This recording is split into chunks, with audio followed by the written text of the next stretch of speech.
Today we are unboxing the king of budget mechanical keyboards, the RK61 from Royal Kludge. Sound test and price are at the end. The keyboard comes with wireless USB and wired USB to USB-C cable.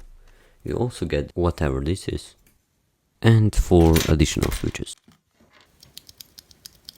The RK61 comes with RGB, which is great for a budget keyboard. But be careful which one you buy, because some models don't have customizable RGB. This one is customizable and comes with 8 different colors. It also has 20 RGB modes, although some of the modes are kinda bad. If you wanna customize the keyboard even more, you can get this software from Royal Kludge.